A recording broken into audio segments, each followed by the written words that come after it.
Seja muito bem-vindo ao Tabela 1, nosso podcast sobre pesquisa médica. Hoje eu estou aqui com um time incrível, um neurotime, começando com João Pedro Moreira Guilherme, médico e em breve aspirante a neurologista. Seja bem-vindo, João. Obrigado. Estou também com João Breiner, médico neurologista, que atualmente trabalha também como pesquisador no Hospital Israelita Albert Einstein. Seja bem-vindo, João. Obrigado, Pedro. E a professora Gisele Sampaio Silva, que também é médica neurologista e é pesquisadora tanto na Unifesp quanto no Hospital Albert Einstein. Seja bem-vinda, Gisele. É um prazer, Pedro. Inicialmente, muito obrigado a vocês três por terem aceitado o convite e principalmente para a gente discutir um tema aqui que é um tema tão importante do ponto de vista epidemiológico, que é uma das principais causas de morbidade e de mortalidade, ainda que seja, de certa forma, negligenciada em termos de acesso a tratamento, porque a gente vê que algumas causas, como, por exemplo, infarto ou algumas outras doenças, acabam tendo uma atenção muito grande, de fato, elas merecem uma atenção muito grande, porque são problemas enormes de saúde, só que o AVC parece que é um problemão e que as pessoas não veem que é um problemão do ponto de vista de saúde pública. E com isso, os avanços acabam levando muito tempo para serem incorporados ao sistema de saúde e para a gente conseguir melhorar o cuidado no Brasil. Então, a nossa finalidade aqui hoje é discutir o que é o AVC do ponto de vista epidemiológico, o que ele significa para a nossa população em termos da saúde do brasileiro, nos vários Brasis que existem, onde que a gente está em tratamento do AVC e para onde que a gente quer ir e o que tem sido feito no Brasil, que é uma coisa de que eu me orgulho muito e de que João e Gisele têm participado recentemente nessa mudança. Então, João, qual que é o espaço do AVC atualmente do ponto de vista de epidemiologia, em termos de mortalidade, de morbidade, das consequências que ele gera para o indivíduo que tem o AVC? Perfeito. Pedro, a gente infelizmente tem um AVC hoje num ranking que a gente não gostaria que ele existisse, né? Que é o de hoje principal causa de mortalidade no Brasil, pelo menos a gente tem dado dos últimos 2 anos, né? 21 e 22, 23 a gente não tem se consolidado ainda bem definido, mas infelizmente subiu para a primeira causa de mortalidade, apesar de já ter caído, já foi durante muito tempo, caiu um pouquinho e infelizmente voltou. Mas além de ser a primeira causa de mortalidade, que é alguma coisa que parece que infelizmente ainda não consegue contagiar os governantes como deveria contagiar, os gestores como deveria contagiar, porque dá aquela sensação de que morreu, acabou. Morreu, acabou e ponto final. Mas, infelizmente, o AVC continua sendo a primeira causa de desabilidade. Ou seja, as pessoas, infelizmente, ficam sequeladas pelo AVC, perdem tempo de trabalho, perdem oportunidade de trabalho, perdem convívio com a família, demandam que um outro familiar se agregue pare de trabalhar, por exemplo, para cuidar desse paciente. Então, a gente tem esse retrato muito sofrido do AVC. E o mais interessante, inclusive, é um paper que a doutora Gisele publicou junto com o Alexandre Kalp, que corrobora dados de outros papers, outros trabalhos epidemiológicos que foram realizados, como, por exemplo, em Joinville, Cubatão, Sobral, né, no interior do Ceará, em que mostra que nós temos realmente Brasis dentro do tratamento do AVC. Ou seja, nós temos áreas de alta qualidade de atendimento com AVC, mas áreas de baixa qualidade. Mas não só isso, o fato de você estar numa área pobre, de TH baixo, né, que aí em São Paulo a gente tem um conceito do stroke belt, né, o cinturão do AVC, faz não só você ter mais AVC, por questões óbvias, né, inerentes à assistência de saúde, mas também morrer mais por AVC, né?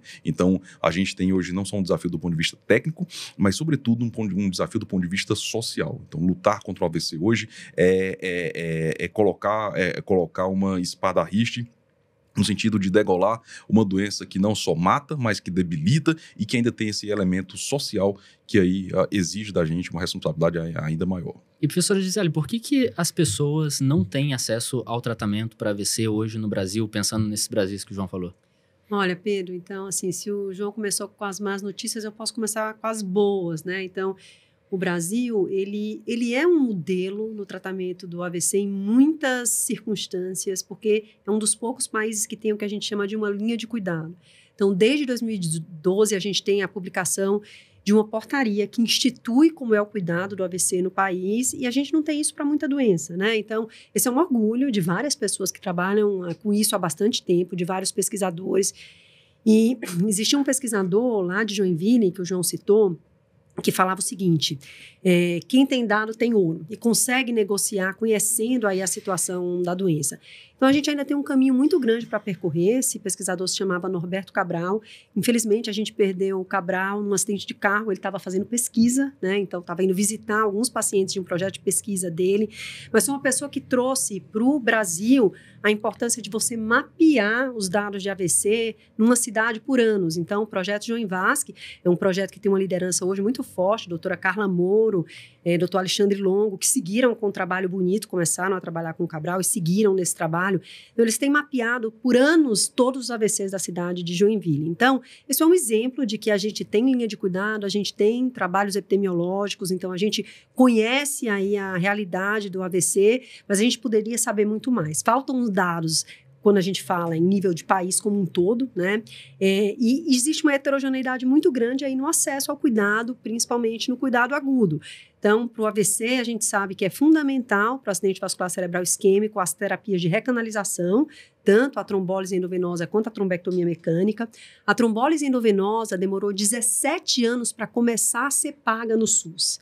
Então, isso realmente retardou a instalação desse tipo de tratamento, porque fazer trombólise endovenosa não é só ter o remédio na prateleira, né? Então, a gente precisa de um serviço organizado, de preferência, a gente precisa de uma rede organizada para tratar o paciente com AVC. E a trombectomia mecânica, que é o tratamento por catéter, né? Então, foi comprovada na literatura por volta de 2015 e só agora, em 2024, a gente está tendo ela paga dentro do Sistema Único de Saúde do Brasil, né? Então, tardiamente, após um projeto de pesquisa que a gente vai ter a oportunidade de discutir mais para frente, né? Então, eu acho que o João falou, essa falta de, eu não diria importância, mas assim, essa falta da gente ter essa visibilidade de que é uma doença que mata, que incapacita, que tira o indivíduo do mercado de trabalho, né? Ela faz com que a gente tenha essa heterogeneidade, apesar da gente ter o projeto de tratamento, mas que ela não chegou ainda na beira do leito de todos os brasileiros, e é para isso que a gente trabalha. Entendi. E recentemente a gente tem avançado muito nos estudos para trombectomia, principalmente, né? Tem, nessa última década, como você trouxe em 2015, quase 10 anos atrás, saíram vários estudos positivos para trombectomia, depois de uma série de estudos negativos que bateram na trave várias vezes ou não conseguiram encontrar um benefício. E parece que depois que a chave virou em 2015, agora todo mundo, você espirrou na rua, uma trombectomia vai ajudar a melhorar a sua situação. E nesse sentido, a gente tem tido vários avanços, né? A gente tem tratado oclusões cada vez mais distais, a gente tem tratado áreas de isquemia cada vez maiores também, a ponto de, em alguns congressos que eu participei durante meu Research Fellowship, eu ter visto as pessoas questionarem, onde que a gente vai parar? Qual que é o ponto exato para a gente falar que um determinado paciente não vai se beneficiar da trombectomia? Então, atualmente, quais que são as indicações que são consolidadas para a trombectomia, o paciente que você não tem dúvida de que vai se beneficiar de uma trombectomia, e quais que são as indicações que estão batendo na trave, que são coisas aí que a gente está vendo para o futuro, pensando em um cenário ideal, em que o paciente tem um acesso total ao tratamento? Se me permite estender, vamos colocar a trombólise junto também, né? Okay. Então, do paciente que chega com AVC, independente de tempo, o que a gente consegue fazer por ele? Diga aí, João. Eu vou começar pela trombólise, assim. A trombólise, durante, quando o Turigi comentou, passou muito tempo para ser incorporada ao SUS no Brasil, e até hoje há quem duvide do efeito da trombólise, né? Quem não é neurologista, quem em geral não acompanha esses pacientes, apesar da gente ter dados muito robustos falando sobre o efeito da trombólise na redução da sequela pós-AVC. Mas, ao mesmo tempo, isso é uma janela de oportunidade muito grande que a gente tem, né? Então, se hoje a gente acha que a trombectomia, hoje a gente está estendendo cada vez mais o efeito da trombectomia, porque a gente sabe que manter uma artéria aberta é melhor do que manter uma artéria fechada, mesmo em alguns casos ditos extremos, como o Lardicor, como um paciente que está, inclusive, estendendo a janela das 24 horas. O Dr. Raul, lá em Atlanta, você deve ter visto algum caso, ele já chegou a trombectomizar o paciente com 2 semanas de ictus, né? Então, assim, entender melhor esse conceito desse paciente para favorecer. Mas ainda é algo muito pouco acessível para a maioria dos locais e a maioria das pessoas. Na outra ponta do caminho, na outra ponta da mesa, a gente tem a trombólise, que a tendência para o futuro, eu acredito, não vai ser suplantar uma coisa pela outra, né? Então, no momento que você falou assim, 2015, a gente passou a querer colocar a trombectomia para todo mundo e parece que a gente meio que esqueceu a trombólise, e aí a gente rediscutiu um pouco do papel da trombólise só quando surgiu uma nova droga chamada tenecteplase, que na verdade não é nem nova, assim, a aplicação da tenecteplase, e parece que ressurgiu o conceito da trombólise. Mas aí a gente tem que dar um passo um pouquinho além. Qual é a droga que pode ser a melhor ainda que a tenecteplase, ou seja, que possa ser mais fibrina específica, que possa ser menos deletéria para a barreira hematoencefálica? Qual é a droga que eu consigo, qual é o paciente que eu consigo estender a janela terapêutica? Se eu trato trombectomia com até 24 horas, eu tenho um paciente sim com trombólise, com oclusões muito distais, que podem sim se beneficiar de uma trombólise com muito mais tempo que a gente já faz hoje. A gente conseguiu estender essa janela para em torno das 12 horas, das 9 horas e meia, né, pegando ali carona no Extend, no Wake Up. utilizando um conceito que ainda é um conceito caro, que é o conceito de mismatch radiológico, mas eu acho que a gente vai caminhar para um conceito muito em breve, que eu acho que é um ponto interessante, além da parte molecular propriamente, né? Ou seja, moléculas muito afins com a fibrina, que realmente saiam destruindo todo tipo de trombo que elas encontrem pela frente, ao mesmo tempo não danificando barreira hematocefálica, que tem uma meia-vida curta, ou seja, que não vai repercutir lá no baço do paciente, lá no fígado do paciente, lá no retroperitônio do paciente, lá na úlcerazinha gástrica dele que estava cicatrizando, mas a gente também tem que pensar no perfil de paciente que vai provavelmente ter benefício da extensão da janela terapêutica. Então, se a gente tem esses critérios de trombólise hoje definidos para 4 horas e meia, o desafio que a gente vai encontrar pela frente, certamente, é estender essa janela para mais tempo ainda, para pegar os pacientes que não vão ser elegíveis para receber a trombectomia. E do ponto de vista da trombectomia? Eu acho que o João fez uma introdução fantástica, porque a trombólise, né, Pedro, ela é a primeira linha de tratamento, porque ela vai estar sempre disponível, mesmo nos hospitais primários e secundários, né? Então, a gente não imagina que a gente vai ter um neurointervencionista em todo o hospital para tratar o paciente. E à medida que as drogas vão ficando realmente mais seguras, mais fibrino-específicas, a gente imagina que elas consigam resolver alguns casos e que talvez mais para frente a gente não precise fazer trombectomia, né? Então seria mais fácil, talvez mais barato, mas por enquanto precisamos, né? Então acho que a trombectomia ela segue aí um caminho muito bonito de entendimento de para que pacientes funcionam. Quando a gente vai desenhar um estudo clínico, né? Então aqui nesse podcast a gente fala bastante de pesquisa e a gente desenha a primeira pesquisa ela é prova de conceito. Então ela quer mostrar para que aquela terapia funciona para aquele grupo de pacientes. Então, a gente super seleciona os pacientes. Então, primeiros projetos foram pacientes até no máximo 8 horas de início dos sintomas, com tomografias excelentes, com a angiotomografia mostrando oclusão, né, que isso era o erro dos estudos anteriores, que não mostraram. E aí, utilizando esse cuidado, né, os primeiros estudos foram positivos, drasticamente positivos, com números necessários para tratar extremamente baixos. E aí a gente começa a avançar. Vem os 2 estudos que mostram o benefício da trombectomia numa janela avançada, utilizando a neuroimagem avançada, que é algo que não está disponível em todo lugar. Então, tomografia de perfusão, ressonância, não está realmente disponível em todo lugar. Mas a gente mostra que a gente pode ir até 24 horas, desde que a gente tenha tecido saudável. E aí as indicações que não tinham sido testadas vão se ajuntando. Trombectomia em trombose de basilar, oclusão de basilar. Ela foi excluída, a artéria basilar é uma artéria diferente da circulação anterior, né? Então, a artéria basilar, a gente demorou alguns anos para mostrar que a trombectomia era benéfica nesse grupo de pacientes, mas agora a gente tem 2 estudos, numa janela de 24 horas, sem utilizar a neuroimagem avançada. Por fim, veio a questão se a gente podia pular o passo da trombólise, né? Podemos ir direto para a trombectomia? Parece que não, né? Então, os estudos não conseguiram demonstrar a não inferioridade, são bem limítrofes, então a gente continua trombolizando o paciente que chega em janela terapêutica.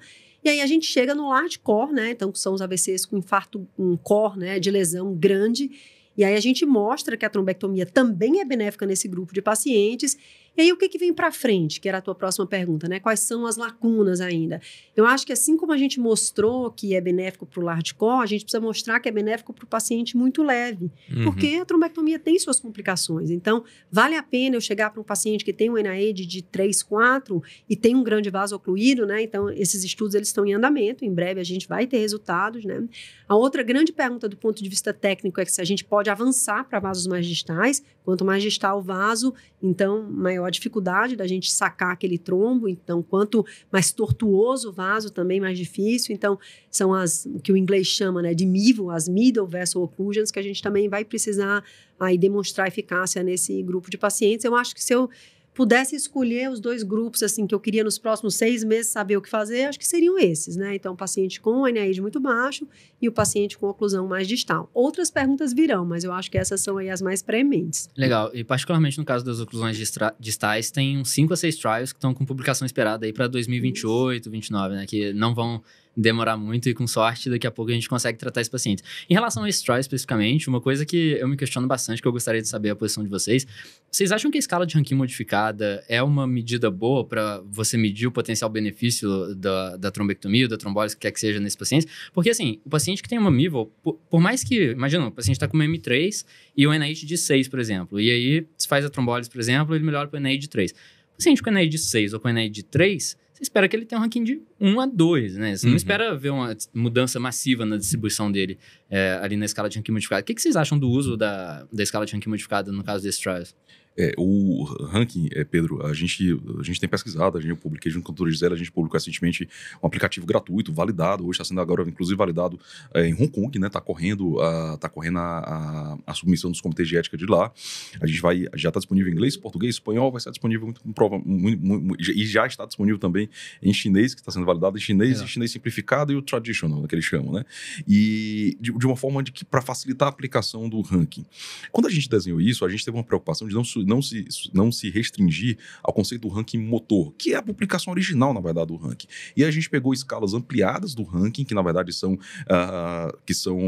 entrevistas estruturadas, que dão uma visão maior do que meramente motor. Então perguntam se o paciente, por exemplo, é capaz de pegar um ônibus e deslocar para um outro bairro, se ele é capaz de cuidar de alguém em casa, de lavar as próprias roupas, por exemplo. Então você tem uma dimensão de funcionalidade muito maior do que simplesmente o paciente está ou não usando a cadeira de rodas, está ou não se deslocando da cozinha até o banheiro com um propósito específico. Por outro lado, ela é uma escala, e como toda escala, ela já nasce ruim. E eu digo isso com tranquilidade, que meu doutorado foi uma escala. Então, assim, ele já nasceu ruim, já nasceu pequeno, já nasceu restrito, porque era baseado naquilo que a gente tinha de disponibilidade. Então, eu jamais ia ser arrogante a ponto de pensar, não, isso eu criei, pronto, tá perfeito. Não, já nasceu com deficiências, como toda escala nasceu com deficiências. Algumas são melhores, outras não, mas quando o doutor Gisele também sempre comenta, observar a tendência dessas escalas que são geradas por um determinado desfecho, para você ter uma ideia daquilo que está levando, né? Assim, a direção que está levando. Só que o ranking, e aí é uma frase do Raul Nogueira também, ele é uma forma muito simplista de você tomar uma decisão. Não dimensione a vida de uma pessoa, o convívio dela familiar, o convívio dela profissional a uma escala. Ele até assim, rapaz, não seja ruim o suficiente para definir a vida de uma pessoa baseado no número 01, 02, 03, 04. Então, o ranking ele tem esse problema de mensuração. Uma coisa interessante que é o ranking ponderado ou o ranking pesado, que foi adotado inclusive no DOL, né, o estudo do DOL, liderado aí também pelo nosso conterrâneo, Dr. Raul Nogueira, em que eles viram a forma como o ranking tem pesos diferentes. Mas ele mesmo acha que é uma forma ainda muito simplista de avaliar a funcionalidade de uma pessoa baseada nisso. O NIH nem se fala, né? O NIH nem se fala as restrições que o NIH tem, mas é o melhor que a gente tem no mercado, vamos dizer assim. E na outra ponta, Pedro, tem a questão da utilização do ranking na seleção dos pacientes. Por exemplo, trombectomia, que a gente comentou muito, hoje a gente só tem validação específica para ranking 01. O Diffuse 3, que colocou 20% dos pacientes com um ranking 2. Mas a imensa maioria dos outros estudos consideraram um ranking 01, ou seja, paciente que tivesse nenhum déficit ou um déficit que tivesse nenhum tipo de repercussão funcional. Mas ainda assim, é muito restrito, é muito limitado. Uma coisa é você ter uma restrição de motora, por exemplo, porque você tem uma osteoartrose. Outra coisa é você ter um déficit cognitivo que faz você não conseguir pagar uma conta usando um celular, por exemplo. Que se lhe dá independência, lhe dá funcionalidade, evita que você caia em golpes, papapá. Então, hoje eu vejo o ranking como o que nós temos no mercado, mas que certamente a gente precisa, é um gap de pesquisa e literatura, de pesquisa absurdo, né? A gente, inclusive, está trabalhando num projeto chamado Precise, que é uma forma de você, ousadamente, né, de precisar melhor qual é a funcionalidade desse paciente, especialmente daqueles pacientes que não tiveram AVC, que é o caso do chamado ranking pré-mórbito, que é um erro conceitual, inclusive. Né? Já é algumas falácias clínicas, né, de você não incluir paciente para uma trombólise porque tem um ranking de 2, mas esse paciente poder, se fosse trombólise, manter o ranking de 2 e não fazendo trombólise ir para talvez até para 6, né? Isso, no caso da trombectomia, né? Que hoje a trombólise ela nem olha muito para o ranking, mas a trombectomia ainda olha. Sim. Exato. Todos os estudos, na verdade, quando é aquilo que a gente comentou no início, quando você desenha um estudo, né? Então é igual ao primeiro filho. Você trata, não deixa pegar no chão, não deixa pisar no chão. Então, assim, você desenha um estudo para ele ser positivo, você precisa de uma medida. Claro. Né? Então, assim, o ranking eu concordo com tudo que o João falou, eu acho que tem uma série de limitações. Mas os primeiros estudos excluíram, claro, os pacientes com ranking elevado, porque a gente precisava mostrar que não podia pegar um paciente com ranking 3, exatamente, porque como é que eu ia provar, né, que eu fiz a diferença? A partir do momento que a terapia vai evoluindo e você vai conhecendo qual é a terapia eficaz, você vai usando nas medidas, né? Claro. Então, a gente já teve alguns estudos, como o IST-3, que avaliaram os pacientes que não foram incluídos nos estudos originais, né? Então, pacientes com alguma incapacidade. Apesar de que isso realmente gera, às vezes, na prática clínica, para o indivíduo que não leu o estudo mesmo, algumas falácias no sentido de seleção de paciente. É óbvio que o paciente que tem ranking 3, mas está andando com a sua bengala e chega, seja para trombose ou para trombectomia, deve ser tratado, não tem dúvida, não é porque ele não entrou no estudo, mas a gente dificilmente vai ter o estudo mostrando isso, né? E aí, assim, acho que a gente tem que melhorar. Eu acho que o Utility Weighted Ranking, ou o ranking ponderado, já é uma evolução da gente valorizar o que o paciente acha importante. A gente vê cada vez mais nos estudos, né, o acréscimo das escalas funcionais, então não só o ranking, né, mas também qualidade de vida. No paciente realmente com ENAIDE muito baixo, a gente tem que começar a pensar nisso, né, porque um paciente que tem uma paresia na mão e não consegue escrever, ele vai ter um ranking que vai incapacitá-lo, vai ter um ENAIDE baixo, né, então ele vai entrar com um ENAIDE baixo, mas é algo que é incapacitante. Então, esse discernimento, essa precisão do que é o ENAIDE baixo com déficit incapacitante ou não, e qual é a mensuração que a gente deve avaliar no sentido de desfecho, eu acho que é algo em aberto na literatura. A gente não tem uma escala melhor, mas a gente vê um movimento no sentido de que outras escalas sejam incorporadas para fortalecer o resultado dos estudos. Entendi. Né? É algo que vocês são otimistas no sentido de, por exemplo, nos próximos 10 anos, com esses trials de oclusões distais saindo, que seja algo já aplicado? Eu não tenho certeza do quanto que esses trials em si estão aplicando essas escalas, mas vocês acham que, então, com o avanço das oclusões distais, provavelmente a gente abandonar não vai, mas provavelmente a gente vai começar a olhar mais para coisas fora da escala de ranking. Uma das coisas, Pedro, quando a gente é fossilizado num desfecho, são as agências regulatórias, né? Então, se você chega para uma agência regulatória, como o FDA ou até mesmo a Anvisa,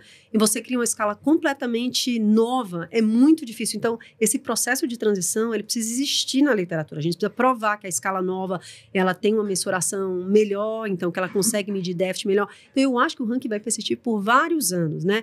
E o Utility Weighted, assim, além de ser o ranking ponderado, né, então a análise ordinal o shift do ranking, né, de quantos pacientes eu passo do 6 para o 5, do 5 para o 4, do 4 para o 3, já é também uma grande evolução para a gente conseguir ver a filigrana, né, do paciente que realmente, assim, poxa, ele não está com ranking 0, mas ele está andando, ele voltou a fazer tudo que ele fazia, ele está com ranking 2.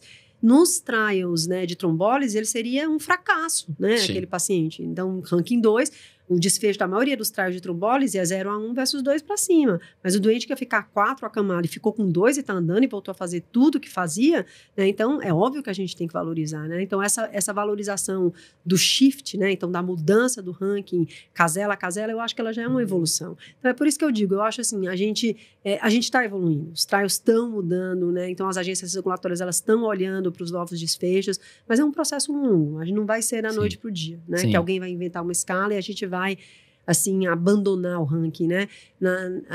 O TOAST, que é a escala de etiologia que a gente usa, né? Na época que eu era residente, que eu não vou dizer quantos anos faz, já tinham vários editoriais dizendo assim, let's burn the toast, né? Então, vamos colocar essa torrada na torradeira e criar uma outra. E ainda hoje a gente usa, né? Ou o TOAST, a variação deles como o CCS TOAST.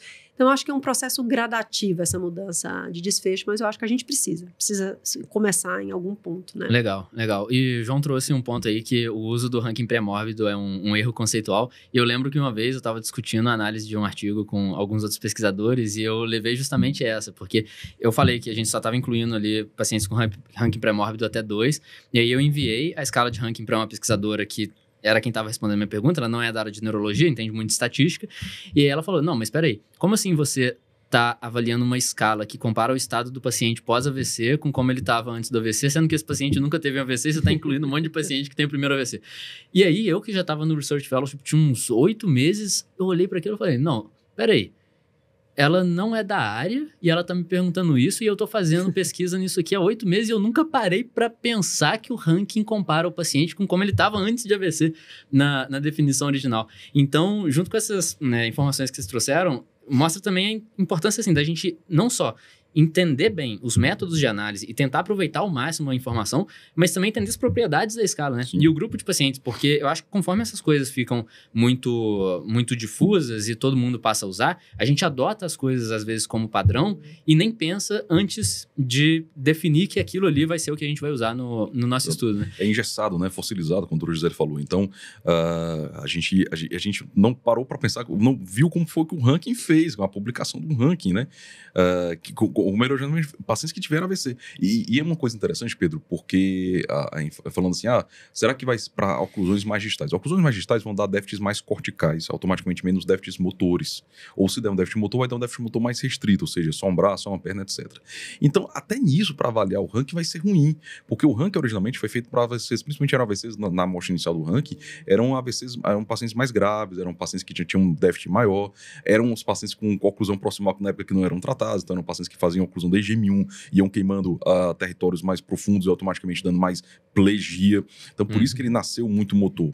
Mas no momento que a gente começa a falar agora sobre pacientes que vão ter déficits mais corticais, que pode ser uma extinção, pode ser uma desorientação tempo-espaço, a estesia, que é um paciente que fica sem saber onde é que está localizado, etc. Enfim, você tem déficits mais corticais, você vai precisar também de algumas escalas que sejam mais corticais e menos motoras, como de fato o Rankin Webber. E que distingam melhor os tipos de déficit também, né? Porque é muito difícil você colocar um tipo de sintoma junto com outro tipo e falar qual que é a importância de um ou do outro. Enquanto numa escala motora é mais claro, assim, o paciente não está conseguindo andar. Exato. Ele está preso ao leito, né? Então são coisas um pouco mais brutas, né? Só uma correção, a geognosia, pronto, lembrei da palavra. Boa. Misturei estesia. E no próprio NIH, né? Isso ia ser considerado um AVC minor, né? Por exemplo, um problema de extinção. Como você vai falar de que extinção é uma coisa pequena?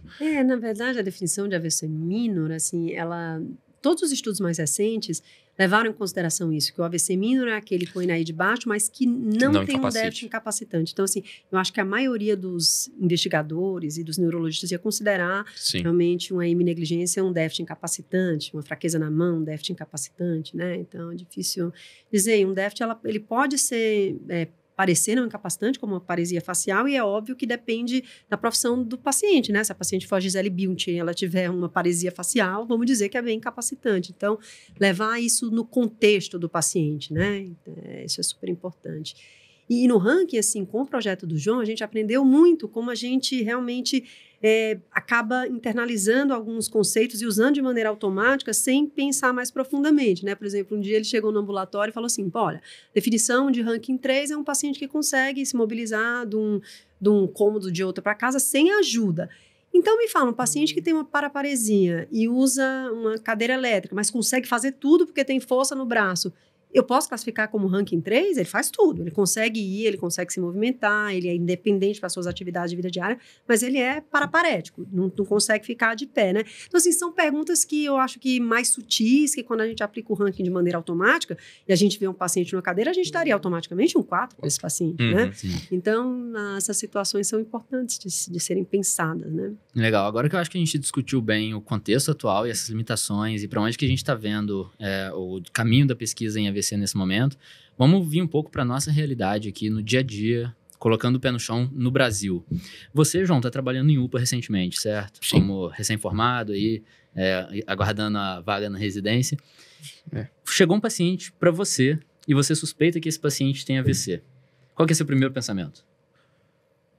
Tem que tomografar o doente. Mas em relação a o que vai acontecer com o doente, esse é o ponto? Tanto em relação ao que vai acontecer, quanto assim, o seu medo enquanto médico, o seu medo enquanto a pessoa que é responsável pelo cuidado daquele doente, em relação ao prognóstico dele. O que você pensa no contexto em que você está atualmente? Você está trabalhando majoritariamente no SUS, certo? Sim. O principal ponto é saber que tem uma gama muito grande de coisas que poderia ser oferecido e que provavelmente não será, mesmo estando na maior metrópole do hemisfério sul do país. Eu acho que o grande ponto talvez seja o paciente que chega com 4 horas. Não vai dar. Esse é o ponto. Ele não vai conseguir trombolizar e ele não vai conseguir fazer trombectomia, infelizmente. Embora a gente faça todo o procedimento para que isso seja feito. Esse é o grande diferença. E eu sou de Manaus. Em Manaus, ainda mais. Em Manaus, isso é no interior do Amazonas, então isso é elevado à 10ª potência. E aí é saber que talvez ele não chegue à tomografia. Esse é o grande ponto. E sendo um paciente que talvez se beneficiasse do tratamento. Certamente. Que, se você fizesse trombolítico ali, por exemplo, exato, possivelmente ele se beneficiaria. Exato. E no cenário da maior parte das UPAs, eu acho que o grande ponto do trombolítico talvez seja isso. Numa UPA com tomógrafo, e acho que isso é exceção se existir alguma, uma UPA com tomógrafo e sala de emergência talvez tivesse condição suficiente para trombolizar um paciente enquanto fosse levado para um centro maior com neointervenção. E esse não é o que é feito. No cenário ideal, até no atendimento pré-hospitalar, né? Como a gente sim. viu com as Mobile Stroke Units, que você consegue trombolizar o paciente no quintal da casa dele. Eu tô um pouquinho mais pé no chão, mas... Tudo bem. Vai demorar no Brasil ainda. Né? Pois existem poucas, né? Acho que tem uma em Brasília, né? É a de Brasília. Só tem uma em Brasília. Legal. Eu via uma quase todos os dias na porta do hospital lá em Atlanta. Eu ficava de cara com aquilo. Eu achava maravilhoso. Ficava quase emocionado. E, João, frente a essas dificuldades, assim, você como médico que tá ali na porta, que tá tendo o primeiro contato com o paciente, O que você gostaria, em ordem de prioridade, se você conseguir tão rápido, o que você gostaria que fosse diferente a partir da hora que esse paciente bateu ali na sua porta? Tá, é boa pergunta. Em Manaus, acho que a coisa que eu mais gostaria é a cadeia ser mais todo mundo entender. De todo mundo. Do maqueiro, segurança, triagem, médico, equipe de enfermagem, equipe de fisioterapia. Acho que se isso fosse feito, muita coisa se salvaria. No sentido que talvez o paciente com AVC com 2 horas, a gente poderia apertar o protocolo AVC e conseguir fazer as coisas. E conseguir levar rápido para a tomografia onde tem tomografia. Em hospital que tem tomografia, muitas vezes isso não é feito. Então, depende muito da boa vontade de ter um interno que vá lá empurrar e passar na frente na fila de tomografia.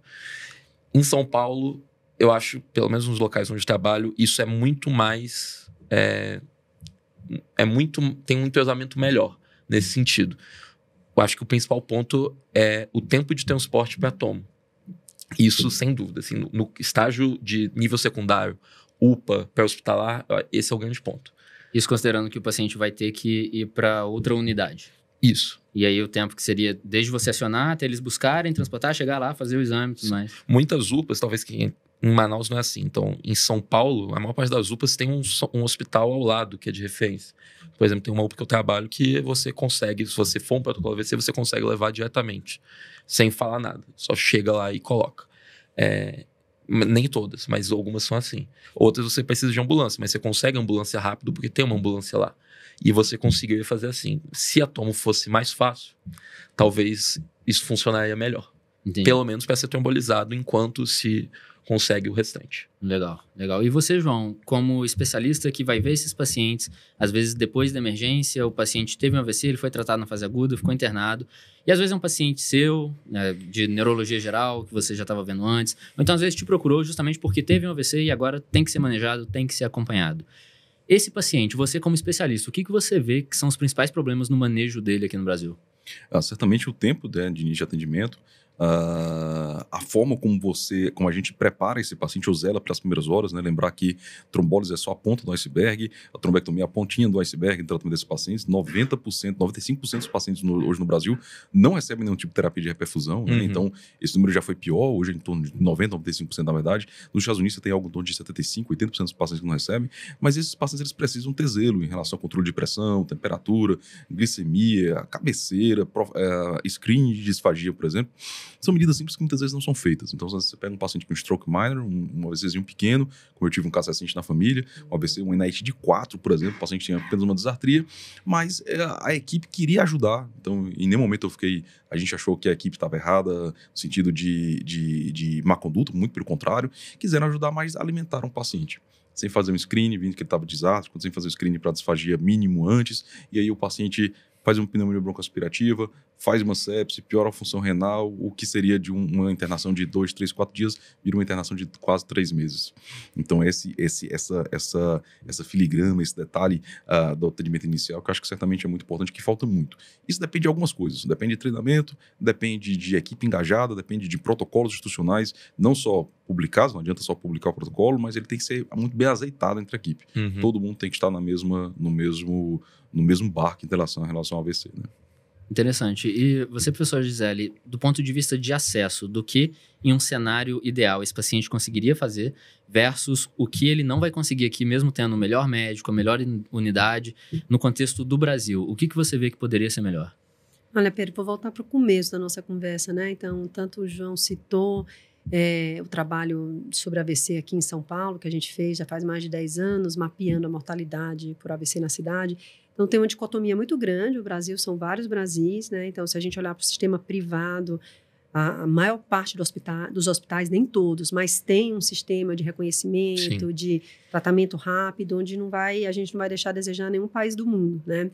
No SUS, a gente está caminhando para isso, e o meu desejo é ser muito semelhante ao do João. Assim, eu acho que se a gente conscientizasse as pessoas, se o sistema de rede existisse, se os protocolos fossem implementados, e a gente não precisa de trombectomia para todo mundo, né? Se a gente tivesse esse reconhecimento e esses sistemas de referência contra referência, a gente já ia conseguir ajudar muita gente, né? Então, tem muita coisa que a gente tem chamado de ciência de implementação, que é mais difícil do que provar que a droga funciona, né? Então, assim, a droga funciona, o índice foi publicado em 1991, 95 e a gente está em 2024 falando de como é que a gente implementa a trombólise em alguns hospitais, né? Então, o João citou a UPA, a gente tem um trabalho que foi o doutorado do Dr. João José Carvalho, em Fortaleza, que mostra, assim, a importância do paciente bypassar a UPA quando ele tem sintoma do AVC. A UPA só tem uma solução, né? Então, ou a gente faz um sistema de referência contra referência rápido, a UPA é uma unidade pré-hospitalar. Então, não tem por que um paciente que tem um diagnóstico de AVC parar numa unidade pré-hospitalar. O paciente precisa de uma unidade hospitalar. Então, não tem sentido a unidade pré-hospitalar móvel, que é o SAMU, levar um paciente para uma outra unidade pré-hospitalar. Né? Então, o que vai acontecer nesses casos, a gente vai precisar organizar os sistemas, e aí pode acontecer a demanda espontânea, é óbvio, a UPA está mais perto, né? Então, no trabalho do João José, uma das coisas que a gente ponderou é isso, o indivíduo procura a UPA porque está do lado da casa dele. Então, a UPA tem que ter o sistema rápido de referência contra referência para conseguir levar esse paciente para um hospital capaz de tratá-lo. Né? Então, só assim a gente vai conseguir. A UPA, as UPAs são importantes, não tem dúvida nenhuma, mas a gente precisa organizar o sistema para que elas não prejudiquem as emergências. Então, a gente está falando de AVC, mas existem outras que não devem ser levadas para a UPA e não devem parar na UPA. Né? Então, se eu pudesse, assim, ter um desejo, eu acho que o meu desejo seria sistema. Eu não desejo trombectomia em todos os hospitais, eu desejo que a gente consiga reconhecer e levar o paciente, pelo menos para uma unidade de trombólise, para que a gente possa tratar a maior parte dos pacientes que vão precisar de terapia de recanalização endovenosa. Trombectomia, o João falou super bem, a ponta da ponta do iceberg, né? E, por fim, a organização dos serviços para não acontecer o que o João citou, da gente fazer tudo certo e a gente perder o paciente porque ele aspirou. Então, ter todos aqueles indicadores de qualidade que são ciência de implementação também, né? Então, avaliação de disfagia, instituição de profilaxia secundária, e por aí vai. Isso está muito bem determinado na literatura, tem como fazer, né? Não custa caro e, no final, para o hospital, economiza dinheiro. Porque, ao invés da internação que ia ser de 3 meses, a internação são de 4 dias e a gente devolve o paciente para a sociedade, né? Então, devolve o indivíduo, muitas vezes, capaz de voltar a trabalhar e sem que um indivíduo da família precise parar de trabalhar para cuidar do paciente, né? Então, esse é seria o meu desejo. Aí. Vocês ainda encontram muita falha de reconhecimento? Ainda existe, principalmente nas unidades em que a gente não tem nenhum especialista. Circulação posterior, né, João? Circulação demais, posterior é um grande assim, mimetizador de outras coisas. Isso então, pelo paciente chegar em coma, por exemplo, e eles não identificarem o que é isso. Ou uma vertigem. Os americanos incorporaram o BFAST, né? Agora não é só mais o FAST, né? O acrônimo tem um BFAST, o B de Balance e o E de Eyes. No Brasil a gente não fez ainda. A gente tem um SAMU, falta a gente dar alguma outra coisa, SAMU, se alguma coisinha, a gente vai ter que criar alguma extensãozinha para esse SAMU. Legal, então assim, né, dentro da linha de cuidado, na verdade não chega a ser ainda na linha de cuidado, mas no primeiro contato desse paciente com o sistema de saúde, pensando da primeira etapa, que seria o momento que o familiar do paciente pega o telefone e liga para o 192, até esse paciente eventualmente ser tratado e ter alta do hospital, vocês acham que o problema está mais nos momentos iniciais do que propriamente depois que esse paciente chega lá para ser cuidado? São mais etapas não exatamente, talvez pré-hospitalares, mas etapas que poderiam otimizar o tempo até esse paciente ter a trombólise, por exemplo, ou o tempo até ele ter o tratamento adequado, mais do que o fato de ter acesso ao tratamento em si. É mais a questão dele ser levado para o lugar que ele precisa para ele ter acesso ao melhor tratamento. Exatamente, ele tem que ser levado para o tratamento, o local que vai conseguir fazer uma TC. Não é proposta da UPA ter uma TC dentro. E eu não posso sugerir um gestor colocar uma TC que eu preciso de equipamento, de alguém que vai laudar, alguém que vai manejar a máquina, uma sala preparada, um aparelho que custa hoje em torno de R$2 milhões, para tratar AVC, se eu posso, por exemplo, colocar uma ambulância com sistema agilizado de referência com referenciamento, que o paciente chegue em 15, 20, 30 minutos, na pior das hipóteses, vamos imaginar, num hospital que tem capacidade de tratar. Isso não é difícil. Isso não é difícil. Em nenhum momento isso é difícil. Basta você pactuar com os gestores de forma adequada, criar um fluxo, inclusive, para drenar o paciente que vai chegar naquele hospital, porque senão o hospital vai dizer assim, olha, eu não tenho como receber mais, como é que você vai mandar todo mundo da UPA com suspeita de AVC se eu não criar sistemas de reconhecimento, né, sistemas de screening que vão além das escalas pré-hospitalares, mais ambientados com o nosso perfil brasileiro, dos nossos pacientes, porque aí é algo mais barato e vai ser certamente mais eficaz. Legal. E do ponto de vista de acesso aos tratamentos em si, como a doutora Gisele trouxe, a trombólise levou um tempo colossal para ser aprovada e incorporada no nosso sistema de saúde, né? Então, do NIDS, que foi publicado em 95, passaram-se 17 anos até falar assim, pode. Aí você falou pode, agora ele tem que entrar no sistema de fato. E, recentemente, a trombectomia foi aprovada, né, por um trabalho lindo que vocês fizeram no Resilient, que agora está se estendendo no Resilient Extend, sem um trocadilho tendo sido intencional aqui, mas também em outros projetos que foram projetos, de certa forma, filhos do Resilient. Mas eu confesso que depois que eu soube que a trombectomia foi aprovada para a incorporação no SUS, por um lado, logicamente, eu fiquei muito feliz, porque vai ter muitos pacientes que serão tratados agora e que não seriam tratados antes, mas por outro lado, quando eu vi que seria, ao menos inicialmente, só para os hospitais do Resilient, eu fiquei um pouco apreensivo pensando, tá, beleza, são 13 hospitais ou 12? São 12, foram 20 hospitais que participaram da fase de roll-in, 12 hospitais que de fato incluíram pacientes. Ok, então foram 12 hospitais. 12. E desses, tem esses 12 hospitais que estão concentrados majoritariamente capitais, então a maior parte deles estão no estado de São Paulo, certo? Aí tem no Rio Grande do Sul, tem Fortaleza também, certo? Então, os hospitais estão concentrados em grandes centros e a massa da população, por exemplo, pensando na população do Amazonas, a população do Nordeste, em grande parte ainda não vai ter acesso a esse tratamento pelo SUS. Eu acho que não teve nenhum centro em Minas Gerais, por exemplo, né, que é o meu estado, incluído ali no Resilient e, consequentemente, contemplado com essa medida. Qual que é a perspectiva de vocês em relação à expansão desse acesso? E já está acontecendo, Pedro. A portaria, quando ela foi publicada, ela já previa, né, o acréscimo dos centros. A gente precisava começar por algum lugar, né? Então, trombectomia mecânica precisa de um sistema. Ele é igual trombólise, não adianta ter só a droga na prateleira, precisa ter o sistema montado para receber o paciente. E o que o Ministério identificou foi a oportunidade de terem centros que já foram visitados e, obviamente, auditados pelo Ministério, porque participaram de um projeto de pesquisa, né? E não, esses centros estavam prontos para começar. Mas o que a portaria diz é simplesmente de que, uma vez que o centro adquira a habilitação, ele pode pleitear e rapidamente ele vai ser incorporado. Por exemplo, o Hospital Santa Marcelina não participou do Resilient e já tem habilitação para fazer trombectomia mecânica, né? Então, isso aconteceu da maneira como o Ministério planejou e a ideia é que seja de uma maneira responsável, que a gente não pode colocar trombectomia onde não tem um neurointervencionista e onde não tem um sistema de AVC, precisa ter um sistema de AVC, um tratamento, um protocolo para que o paciente seja tratado de maneira adequada. Então, isso aconteceu de maneira gradativa e o plano é que se expanda cada vez mais. Já existem alguns hospitais que não participaram do estudo e que já têm habilitação, que já podem fazer o procedimento com reembolso do Ministério. Legal, e a partir do o tempo até esse hospital começar a fazer está sendo de quantas semanas, mais ou menos? Os hospitais que realmente têm o sistema implementado têm conseguido quase que de maneira imediata. Ah, legal, legal. Então, aprovado no dia seguinte, o paciente chega... no dia seguinte, acho que você está sendo muito positivo, mas a ideia é essa. Metaforicamente. Não tem nenhum entrave, uma vez que a habilitação seja feita e que o hospital comprove, né, então já a gente... Existem iniciativas, inclusive, de dentro da Sociedade Brasileira de AVC, né, liderada hoje pela professora doutora Maramélia Miranda, uma pessoa muito entusiasmada com a implementação, exatamente o que a doutora Gisele falou, das linhas de cuidado, da implementação, de fazer o negócio, a roda funcionar. Hoje a gente tem um sistema de mentoria gratuito para unidades públicas de saúde que querem ser acreditadas como centros de AVC, para que consigam pleitear junto ao Ministério o credenciamento. Então, muito bem falado, a questão não é eu quero simplesmente fazer trombectomia, eu posso fazer, né? A gente, infelizmente, ainda vem de uma formação médica, que é uma formação muito patriarcal, muito hierárquica, muito baseada no médico, no expert, que às vezes o indivíduo fala, eu acho que eu posso porque simplesmente passou pela minha cabeça. Mas a gente sabe que a gente vive uma medicina baseada em evidência, não é o que passa pela minha cabeça, é o que passa pela literatura e o que passa pela minha cabeça me ajuda a tomar a decisão.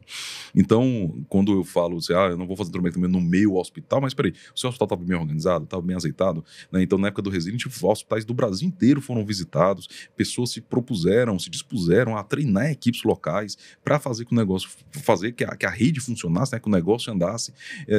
Começou pela rede Resilient, uma rede que já estava azeitada, organizada, e agora o Brasil inteiro está tendo a oportunidade de se credenciar, desde que, obviamente, cumpra os pré-requisitos, né? Lembrar que é um procedimento caro, precisa manter uma equipe que é cara, então não dá para jogar dinheiro no lixo, o dinheiro tem que ser muito bem feito, porque a gente tem gente pobre nesse país pagando imposto, né? Então, a gente tem que ter um respeito demasiado com o dinheiro do pagador de imposto no Brasil. E dando um passo para trás agora em relação ao Resilient, eu sempre tive uma dúvida e tive a oportunidade de conversar até com o próprio professor Raul e com a professora Sheila lá na International Stroke Conference sobre isso, e gostaria de ouvir vocês, principalmente professor Gisele, sobre isso, que na época que eu vi a publicação do Resilient, eu tive também dois sentimentos. Um foi, legal, a trombectomia vai ser incorporada no SUS, finalmente, depois da gente já saber que ela funcionava por diversos trials. Tem a colaboração HERMS, por exemplo, que consolidou isso de uma forma muito clara para um grupo de pacientes.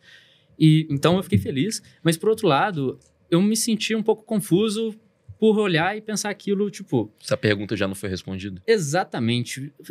A gente já não sabe que a trombectomia funciona para um determinado grupo de paciente, por que a gente precisou de um estudo para falar que pode fazer nos nossos pacientes?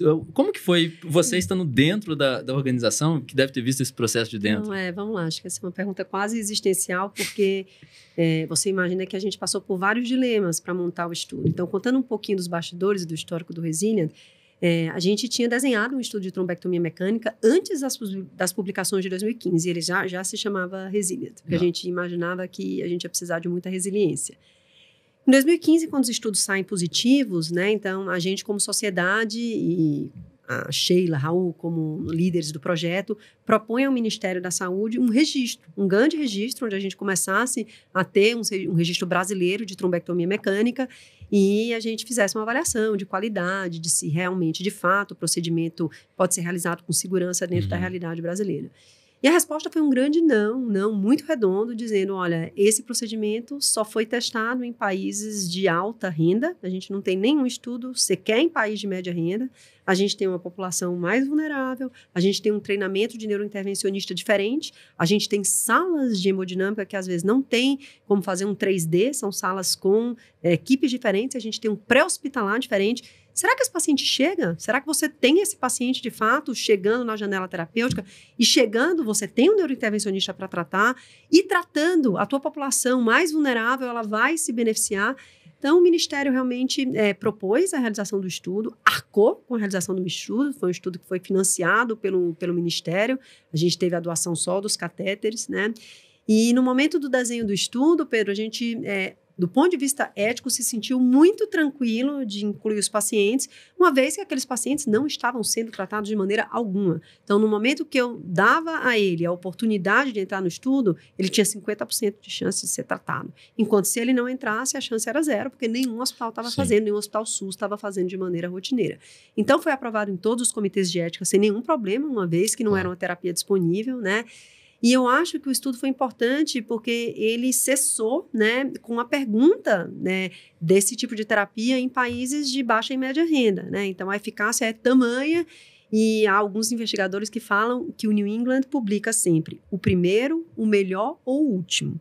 E o Resilient certamente foi o último estudo de trombectomia mecânica dentro da janela terapêutica até 8 horas. Não vai ter mais nenhum, porque não precisa, né? Porque agora a gente provou que mesmo num país como o nosso, onde 80% dos pacientes não tiveram reabilitação, a gente conseguiu mostrar a eficácia dessa terapia. O estudo termina precocemente, com 221 pacientes, quando o programado era de 600, porque essa terapia é eficaz, ponto, né? Então, é como antibiótico, não tanto faz eu estar aqui na Índia, na China ou nos Estados Unidos, funciona. Então, esse foi um pouquinho do histórico, eu acho que acabou sendo extremamente importante, e importante porque também levou à incorporação, né, dentro, não só a comprovação de que funciona, mas a incorporação dentro do nosso Sistema Único de Saúde, né? Então, eu tenho um amigo cirurgião, o Dr. André Gentil, que fala assim, essa é a primeira vez que a publicação no Diário Oficial é muito mais comemorada do que a publicação no New England, e ele tem toda a razão, porque era o que a gente queria, né? Então, muito bom. É isso aí. Muito bom. E vocês, assim, no início do estudo, se vocês tivessem que apostar um resultado para o final, vocês teriam apostado mais ou menos o que foi mesmo? Porque a minha dúvida principal é mais ou menos... Olha, você já não sabia que ia dar o que deu mesmo, do ponto de vista de achado científico? Eu vou te falar que a gente teve medo. Em muitas situações a gente teve medo. A gente tem uma população muito mais vulnerável. A prova são os resultados do novo estudo, do estudo Extend, né? Então, o Resilient Extend, no estudo a gente mostrou uma certa diferença da nossa população para a população mundial, principalmente na população mais idosa, né? Então, é claro que a gente tinha uma expectativa de que a terapia ia funcionar, por isso que a gente foi para frente, né? E claro que a gente ficou super orgulhoso, mas não vou te falar que não foi, assim, um jogo de 7-1 a Alemanha contra o Brasil. A gente teve, em vários momentos, bastante medo do estudo, né? E o estudo foi realizado com uma precisão muito grande, com um cuidado científico muito grande. Felizmente, teve o resultado que teve, né? Mas a gente teve bastante cuidado e chegou a ter dúvidas se realmente a gente ia conseguir mostrar os resultados. no meio do caminho. E ele foi interrompido, foi na primeira análise interina. Primeira análise interina. 176 pacientes, a gente foi a 221, porque até a gente fechar todos os centros, os pacientes continuaram sendo incluídos. Até porque era a única maneira de tratar os doentes. Então, os centros queriam, e a gente, como comitê executivo, né, permitiu com que a gente fosse até 221, porque era a chance de tratar mais pacientes. No momento que fechou, a gente não pôde mais tratar os pacientes com aqueles catéteres. Legal. E da publicação do estudo até incorporar, levou quanto tempo? Então, 2021, a publicação é de 2020, né? E a gente teve a publicação no diário foi no ano passado. 23, né? 23, Ok, então estamos entrando por quarto ano, né? Quatro por quinto ano. Comparado com 17, o trombolítico... estamos no lucro. Estamos Quanto tempo você até a tenecteplase? 17, 4? A tenecteplase vai passar por um processo diferente, João. A tenecteplase, ela está aguardando a aprovação da Anvisa, né? Então, ela já é uma droga já está nesse ponto, então. Já, porque a tenecteplase, ela já é usada no país para infarto, né? Então, o que a gente precisa é só uma adição de bula de que ela pode ser usada para AVC também. Né? Isso já está acontecendo, então já está sob análise. Vocês são otimistas em relação ao processo, em relação à celeridade do processo? Sim, sem dúvida. Eu acho que, assim, em um ano a gente vai estar usando tenecteplase provavelmente rotineiramente. Legal. Uma coisa que foi um achado muito diferente do Resilient comparado com os outros estudos de trombectomia foi justamente a questão da idade, né, que você pontuou. E isso me pegou um pouco, porque tanto, eu acho que no Resilient original, isso foi um achado, né, de uma certa diferença de efeito, e no Resilient Extend isso se replicou, mostrando que não foi simplesmente uma variação aleatória aqui que fez com que fosse diferente, mas sim 2 vezes com populações parecidas, apesar do critério de seleção ser diferente, em 2 vezes consistentemente houve essa diferença. O que vocês têm pensado recentemente que pode explicar essa potencial diferença de efeito? É algo fisiopatológico? É algo do acesso a cuidado depois? Alguma outra coisa? Eu acho que a doutora José vai complementar bem melhor, até porque ela realmente bota até hoje a mão na massa no estudo, mas uma das coisas que realmente no IC do ano passado a gente ficou com a pulga atrás da orelha, o que é que poderia justificar isso? Certamente a fragilidade dos nossos pacientes, né? Então, o paciente de 70 anos no Brasil, ele infelizmente não é igual ao paciente de 70 anos nos Estados Unidos, na Europa, na Dinamarca, na Noruega, etc. Então, a fragilidade do nosso doente e a forma como os serviços estão organizados para receber esses pacientes mais frágeis, certamente impacta sobre neuroplasticidade, recuperação, complicações clínicas, né? A gente tem que lembrar que a principal causa de mortalidade do AVC não é o AVC em si, é epidemia aspirativa, né? Então, hoje, eu vi um colega fazendo uma postagem que ele filho de um professor famoso lá de Fortaleza, que está fazendo estágio de geriatria, num serviço de geriatria que tem 90 leitos só de geriatria e que tem um pronto-socorro dedicado a pacientes frágeis, por exemplo, em Londres, porque eles já acompanharam o envelhecimento populacional e viram a forma como a gente está tratando. No Brasil, a gente não sabe tratar ainda o idoso ainda, ou pelo menos, vou ser um pouco mais realista. Na verdade, não é nem saber tratar. A gente, infelizmente, não tem o preparo necessário ou a estrutura necessária, porque realmente é desafiador, né? Um sistema muito grande como o nosso, como o SUS, que já é um orgulho muito grande, né? O SUS de fato é um orgulho, mas que tem seus desafios inerentes ao seu tamanho, que é conduzir esses pacientes. Então, eu acredito que a fragilidade desses pacientes, eu acho que é um dos pontos aí, uma das explicações por que a trombectomia parece não ser tão boa, pelo menos por enquanto, né? Nesses pacientes acima de 70 anos no Brasil. E qual que foi exatamente, né, a diferença? Eu acho que vale a pena colocar isso, para quem não viu, até porque o Resilient Extend ainda não está publicado, né? Então, no Resilient original, a gente sempre, quando planeja um estudo, a gente faz análise de subgrupo. Claro. Né? Então, uma das análises de subgrupo pré-programadas eram mais de 70 anos, menos de 70 anos, e foi dos achados de interação. Houve interação do resultado do efeito da trombectomia com a idade do paciente. Então, já chamava um pouco a atenção, não era um grupo tão grande, mas a gente, obviamente, já ficou com essa hipótese. Então, a análise de subgrupo em estudo serve muito para isso, para ser geradora de hipótese, né? E aí, no Resilient Extend, o que aconteceu foi que não só esses pacientes não se beneficiaram, como eles na verdade, eles foram pior com a trombectomia do que com o tratamento conservador. Né? Então, isso, obviamente, não tem uma explicação clara ainda. Não foi transformação hemorrágica, que é uma das primeiras perguntas, né? Então, poderia ter sido transformação hemorrágica. E, obviamente, os dados estão em análise, o estudo foi apresentado, né, no ISC, então os dados que a gente pode comentar aqui são os dados que foram apresentados no International Stroke Conference. E a gente está realmente analisando potenciais causas. O João falou de algumas, né? Então, saúde vascular cerebral é potencial, a presença de microangiopatia, o paciente ser um paciente mais frágil. E aí, o que a gente imagina é que para esse paciente, né, então levar um paciente para um procedimento, muitas vezes precisar anestesiar, pode, de fato, levar a piora, mas a gente não pode afirmar. É claro que a gente vai ter que fazer algumas análises mais profundas para afirmar com mais certeza. Legal. E No Resilient Extend, o achado que foi muito interessante, eu acho que a odds ratio ordinal foi de 1, né? E, na verdade, o que aconteceu foi que os pacientes eles não tinham o mesmo perfil, eles foram para os extremos, né? Então, alguns pacientes melhoraram muito, alguns pacientes pioraram muito, e aí a idade acabou sendo o fator que justificou, de certa forma, essa diferença na distribuição, apesar de globalmente não existir uma diferença entre esses grupos, né? E um outro ponto em relação a esse acesso de terapia, e ainda dentro do contexto do Resilient, foi que teve um estudo recente, que foi o MT Glass, que avaliou no mundo todo a disponibilidade de trombectomia e o acesso também, não só aos centros, mas também aos intervencionistas, né? E aí teve 2 achados principais. O primeiro foi que, em alguns países, como foi o caso do perfil do Brasil, a falta de acesso a centro é o principal gargalo para acesso à trombectomia, seguido da falta de acesso aos especialistas. E aí o Resilient aprovou a trombectomia, ok, está no SUS, está sendo incorporada, beleza. Quais são os centros, o doutor Gisele pontuou que não é todo mundo, não é todo centro que vai precisar de trombectomia. O que para você é um centro que precisa de uma trombectomia no contexto populacional? Por exemplo, um centro por estado, um centro por cidade com X habitantes. E no Brasil a gente tem uma heterogeneidade geográfica muito grande, né? Então você tem áreas de alta densidade populacional, área de baixíssima densidade populacional, Sim. como é o caso do Amazonas, por exemplo. Então, o que você consideraria na hora de expandir esse acesso e falar, esse hospital aqui, essa região vai se beneficiar mais ou menos de um centro, de um especialista? Olha, Pedro, assim, acho que essa pergunta nem tem a mesma resposta para todos os lugares do Brasil, né? Então, eu acho que a gente tem que pensar regionalmente e a gente aprende muito com os exemplos externos, né? Então, um dos trabalhos apresentados agora no World Stroke Conference foi um trabalho sobre fazer o time de trombectomia voar de helicóptero para um outro centro para fazer os procedimentos, ao invés de trazer o paciente. Será que não é mais fácil voar com o time de trombectomia e fazer com que ele cubra uma certa região? Então, eu acho que não tem uma resposta única para a tua pergunta, acho que vai depender do estado, mas eu acho que uma das coisas mais importantes desse questionamento é assim, a gente precisa de mapas e de entender o sistema de cuidado do AVC em cada região, porque senão a gente não vai conseguir beneficiar os pacientes, né? Então, aqui em São Paulo, por exemplo, o João citou a doutora Mara Amélia, ela tem trabalhado arduamente para que a gente consiga, para a cidade de São Paulo, mapear aí os centros que podem fazer trombectomia mecânica. Atualmente, a gente tem 4 centros mapeados.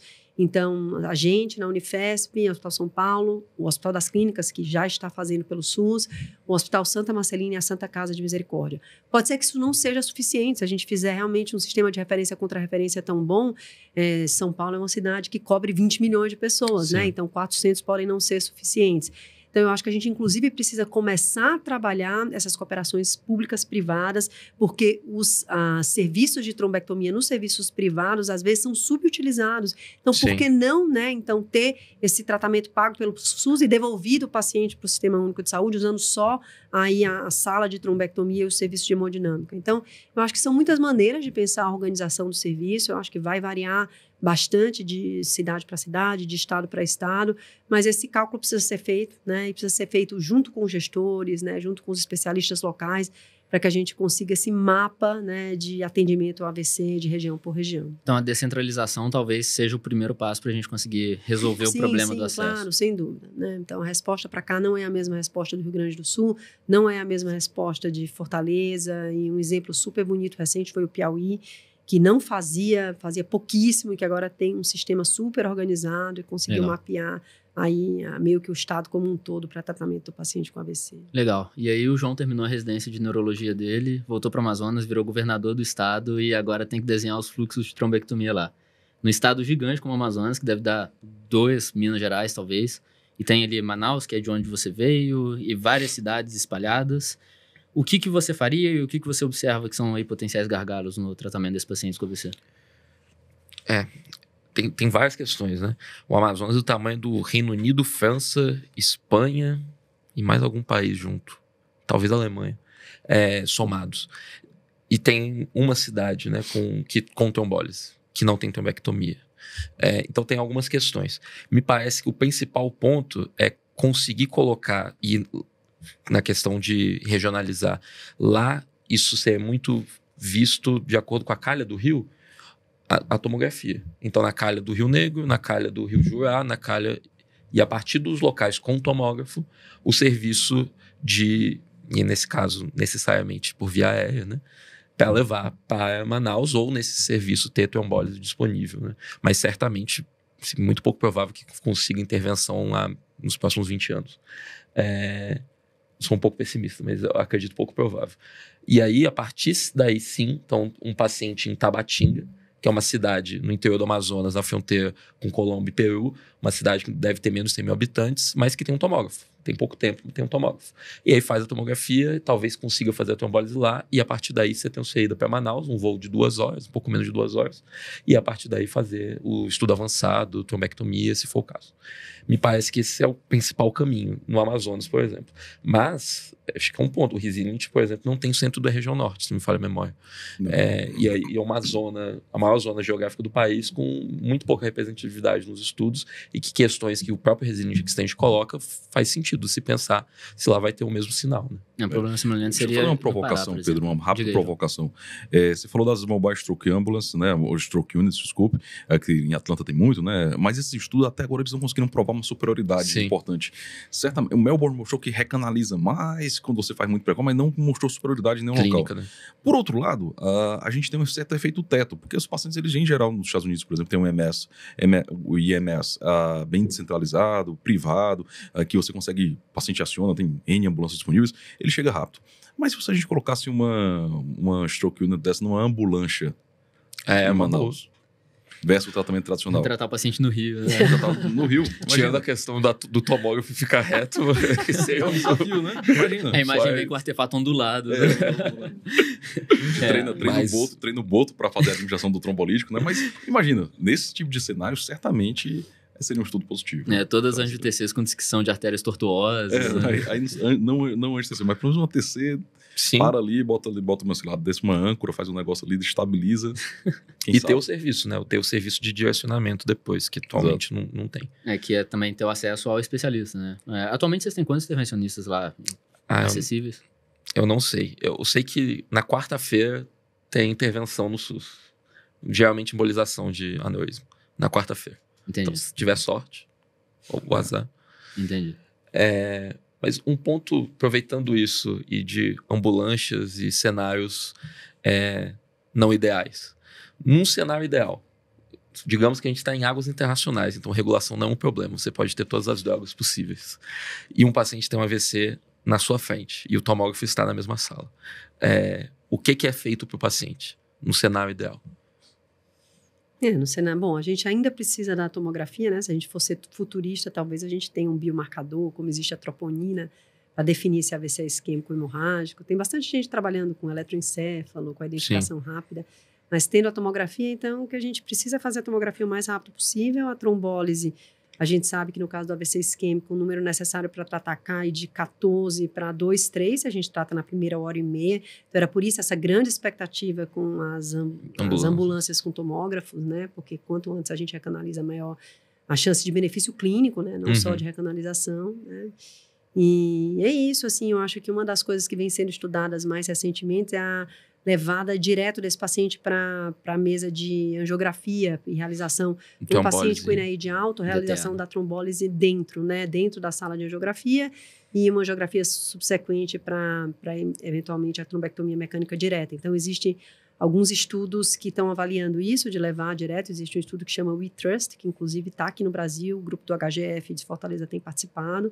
Eu acho que são visões futurísticas, né? Mas hoje eu acho que assim, o feijão com arroz a gente ainda não faz direito. Sim. Então, é fazer uma tomografia rápida, trombolizar o paciente que tem indicação e transferir ou, né, ter a trombectomia mecânica no serviço onde o paciente está. Então, nesse barco em águas internacionais com sala de hemodinâmica e neurointervencionista, você tomografar, só angiotomografar sem angiotomo direto ou tomografar, trombolizar e angiografia para a definição de trombectomia. De quando você vai conseguir fazer a trombectomia, né? Então, assim, se o exame, ele tem que ser feito quando ele te ajuda, né? Então, se você vai ter a possibilidade de trombectomia, você precisa saber se tem oclusão de grande vaso. Então, se não, você faz a tomo sem contraste e tromboliza o paciente. E você vai ajudar um bocado de gente. Mesmo a oclusão de grande vaso, 1/3 dos doentes vai abrir, né? Então... Sim. Perfeito. Em águas internacionais seria tenecteplase, né? Só pra não fugir. Não, ótimo. Sim, Tenecteplase. sim. Ok. Isso, que recanaliza ainda mais. Em breve, tenecteplase no Rio Negro, lá no Amazonas. Quem sabe? Né? No ano Mas que eu vem. não ser governador. Beleza. Em termos agora de pesquisa, de obtenção de dados desses pacientes que estão sendo tratados no Brasil, para a gente saber como que a gente está fazendo e o que é que está dando certo, o que está dando errado, e ser capaz de acompanhar a incorporação mesmo da trombectomia, a incorporação do tenecteplase daqui a pouco. Como que a gente vai fazer para saber se isso está dando certo? Como que vocês veem atualmente o cenário da pesquisa em AVC no Brasil fora dos ensaios clínicos, que são, de certa forma, uma pesquisa de elite que a gente já sabe que está andando bem, de certa forma. Agora, estudos observacionais, estudos de acompanhamento, de coleta de dados mesmo dos ambulatórios e tudo mais, em que pé que vocês acham que a gente está do conhecimento do perfil do paciente com AVC no Brasil? A gente perde muito dado no Brasil, né? Assim, se a gente imagina que dado é ouro, é o novo petróleo, certamente a gente perde muito dado no Brasil por falta de sistemas que consigam coletar esse dado de uma forma ágil, rápida, segura, né? Do ponto de vista de privacidade de dado, e que também a gente consiga olhar esses dados depois, né? Então, quando a gente vê, por exemplo, um hospital como o Hospital Israelita Albert Einstein, que consegue coletar dados de absolutamente tudo que você faz de uma forma dinâmica, você não precisa de definir, eu quero coletar somente glicemia, isso aqui, não. Eu coleto todos os dados que estão sendo produzidos a todo momento, e em algum momento esses dados podem ser usados. Alguém pode dizer assim, eu quero analisar aquilo ali. Opa, está disponível. É só botar a máscara X, eu consigo coletar esse dado, consigo comparar com o dado fora. Então, eu acho que o mais importante no Brasil é a gente ter o conceito de coleta de dados de uma forma rápida, dinâmica, responsável, responsável com a LGPD, né, e a relação sigilo de paciente, e que a gente consiga pegar esses dados e depois utilizar para pesquisas futuras. E aí a pesquisa pode ser tanto no sentido de só saber como está funcionando o meu sistema, como também comparar o meu desempenho com outros sistemas, e também aplicar a pesquisa de mundo real, etc. Né? Quando a gente fala que é o novo petróleo, não é o novo petróleo somente para consumir, é para vender também. Isso pode ser, inclusive, fonte de renda. Né? Imagina, o SUS vender esses dados, né, como grandes instituições já fazem hoje, você vende o dado, mantendo, lógico, mais uma vez a privacidade dos dados, mas você vende o dado, você ganha dinheiro. Imagina, o SUS exporta dados de uma população heterogênea, miscigenada, feita no Brasil, que pode ser útil para uma tomada de decisões no mundo inteiro, né? Não se restringe somente a homem branco, nórdico, norte-americano, e sim para uma população como de fato o mundo é, né? Entendi. Então, você acha que a integração dos sistemas usuais de acompanhamento do paciente com a coleta de dados seria o cenário ideal, mais do que a estruturação, por exemplo, de mais grupos e mais projetos, Sim. e coisas que demandem trabalho adicional das pessoas para fazer com que os dados sejam coletados para pesquisa. Essa integração talvez... Se você organiza a sua casa para coletar o dado, você roda o que você quiser depois. É natural. João, tem que ter funding, claro, funding é importante, tem que ter funding de pesquisa, mas só o fato de você já ter um sistema de coleta de dados automatizado, organizado e com seu banco ali disponível, você tira centenas, milhares de pesquisas, porque você já fez a primeira tarefa de casa, né? Já fica muito mais barato também. Muito mais barato. Com certeza. Em termos de trials, professora Gisele, o que a gente tem atualmente depois do Resilient? Tem o Resilient Extend, que já foi concluído e está para ser publicado, eu espero, e... Aí tem os outros filhos do Resilient, né? Tem o Resilient Direct, não é? Tem o Resilient IV. O que mais que a gente tem por aí? E o que são esses estudos atuais? E os caminhos futuros que vocês veem para essa iniciativa? Assim, que o grande legado do Resilient, né, foi organizar uma rede de pesquisa. A gente tem uma rede nacional de pesquisa, né, que tem aí a coordenação do Otávio Marques, de Ribeirão Preto. E, né, dentro dessa rede, a gente gosta de olhar para o AVC como um todo, né? Então, não só para o tratamento de fase aguda, que é o que a gente gosta de fazer, mas para a prevenção, que é o mais importante, tanto primária quanto secundária. Então, eu acho que a gente viu um período assim, bastante feliz de pesquisa em AVC dentro do Brasil. A rede inclui uma série de estudos clínicos e um conhecimento dos hospitais que têm capacidade de realizar esses estudos. Então, em estudos de fase aguda, hoje, a gente tem os filhos do Resilient, que estão... O Resilient Extend IV, que avalia a tenecteplase, né, de 4 horas e meia a 12 horas do início dos sintomas, e o Direct, que avalia a trombectomia mecânica direto versus tratamento com tenecteplase, né, então são estudos financiados pelo PROAD SUS, então são estudos que estão em andamento, né, e já estão correndo, a gente espera resultados.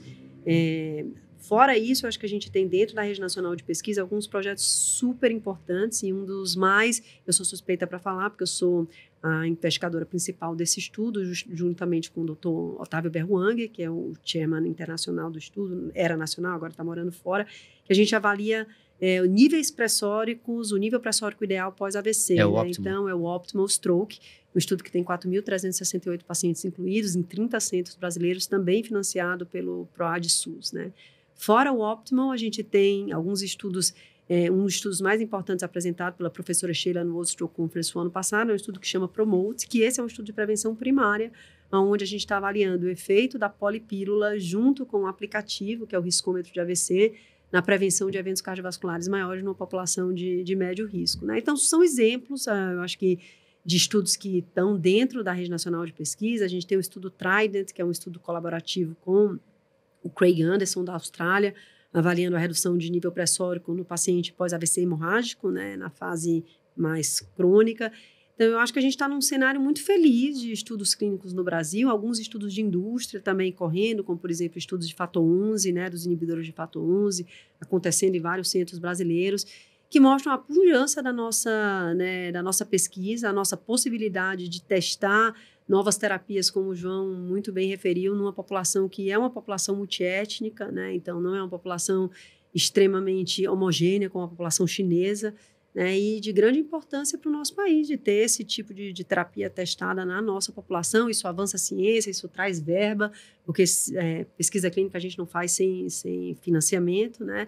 E eu acho que faz o país crescer como um todo, do ponto de vista de pesquisa, em neurologia, em acidente vascular cerebral. Legal. E aqui no Brasil a gente tem um privilégio muito grande, que é a gente dispor, às vezes, de tecnologia de primeiro mundo, ao mesmo tempo que é difícil de falar que isso é um privilégio, mas a gente tem acesso aos dados de pacientes em situações de terceiro mundo. Sim. Que é algo que um país de terceiro mundo que não tem essa tecnologia e esse acesso nunca vai conseguir coletar esse dado, e um país de primeiro mundo não tem esses pacientes para conseguir analisá-los e beneficiá-los. Então, aqui, de fato, a gente tem uma população muito diferente, e a pesquisa que a gente faz aqui é de importância não só para o Brasil, mas também para muitos países que nunca vão ter, nunca é pesado, mas não tão cedo vão ter uma estrutura para fazer pesquisa dessa qualidade.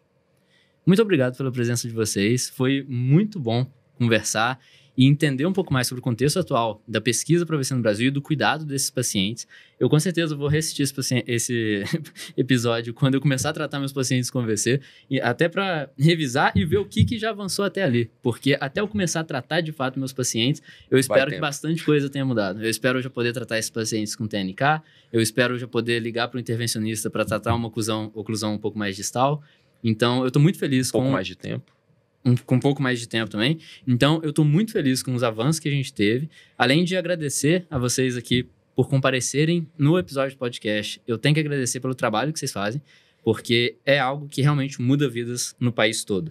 E é possível que daqui a pouco, é lógico, a gente não quer que isso aconteça, mas é possível que o familiar meu tenha um AVC e esse paciente, esse meu familiar, só seja beneficiado por um trabalho que vocês fizeram, que vocês participaram. É claro, não só vocês, uma equipe gigante, mas uma equipe muito capacitada e que está fazendo a diferença na vida de muita gente. Então, muito obrigado por aceitarem participar aqui no Tabela 1. E eu queria que vocês deixassem uma mensagem para a pessoa que está chegando agora, que está começando às vezes a fazer pesquisa, que está se interessando por neurologia vascular, em relação à área de AVC, em relação à área de neurologia vascular, o que vocês veem para o futuro para uma pessoa que está pensando em fazer carreira? Como é o meu caso, por exemplo. É um conselho para as outras pessoas, mas na verdade estou pedindo um conselho aqui para mim. Então, eu estou pensando em fazer residência em breve, estou pensando em ficar na área de neurologia vascular e pensando em ficar no Brasil também. Como que eu posso me preparar para contribuir mais, para colaborar no futuro e poder ajudar nos projetos de vocês? E, quem sabe, no futuro, liderar um projeto. É pretencioso falar tão grande quanto o Resilient, mas algo de impacto tão grande na sociedade e de benefício tão grande para a população brasileira. Eu vou resumir, tentar fazer algo bem telegráfico.